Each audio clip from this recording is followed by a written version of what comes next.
नमस्कार, मी doctor Manjiri Valsankar, director Bhide hospital test tube baby centre, Navi Peth, Pune. आजचा आपण व्हिडिओ करतोय 5 टेस्ट ट्यूब बेबी बद्दलच्या गैरसमजुतींबद्दल.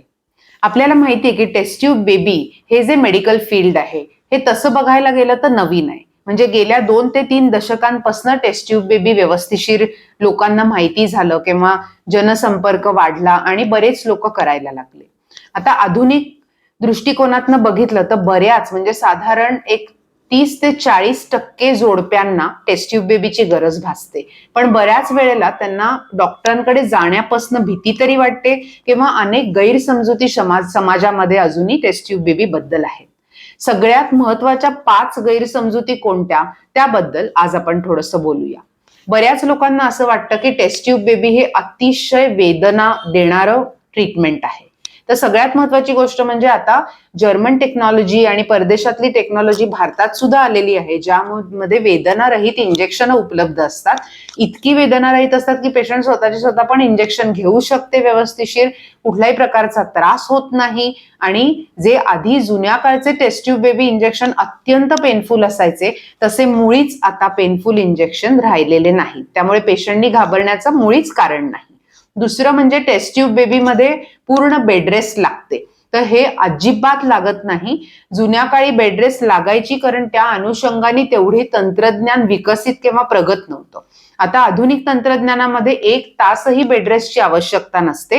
किंबहुना आमचे सगळे टेस्ट ट्यूब बेबीचे पेशंट हे ट्रीटमेंटच्या दरम्यान इंजेक्शन चालू असताना अगदी बाळ आत घातल्यानंतर पूर्ण 9 महिने स्वतःचं आणि बाहेरचं प्रोफेशनल काम हे व्यवस्थितरित्या पूर्णपणे पार पाडू शकतात.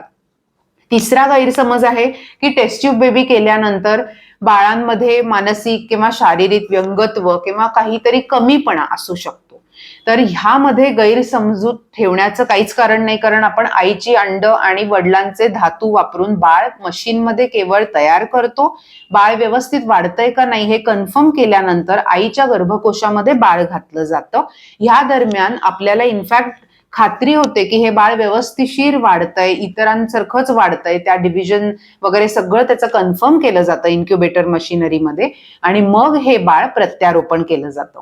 प्रत्यारोपण केल्यानंतर आईला एकदा बाळ चिकटलं की नैसर्गिक दृष्ट्या जशी प्रेग्नन्सी राहते किंबहुना अगदी तसं पूर्णपणे 9 महिने आई संगोपन करू शकते आणि कुठल्याही प्रकारची अडचण ही येत नाही. चौथं आणि सगळ्यात महत्वाचं म्हणजे प्रत्येक टेस्ट ट्यूब बेबी हे अत्यंत खर्चिक असतं.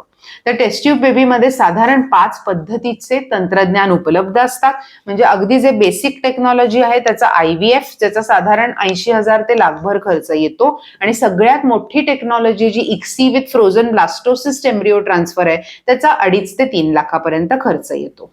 म्हणजे थोडक्यात तुम्हाला नेमकी कुठलं टेक्नॉलॉजी किंवा तंत्रज्ञान लागणार आहे हे तुमच्या दोघांच्या एकत्रित गर्भधारणेच्या कार्यक्षमतेवर अवलंबून असतं. आणि त्या अनुषंगाने खर्च हा प्रत्येक टेस्ट ट्यूब बेबीचा निराळा असतो आणि तो खर्च तुम्हाला अगोदर माहिती पूर्णपणे असतो आणि त्या अनुषंगाने तुम्हाला तुमची तयारी ही करता येते.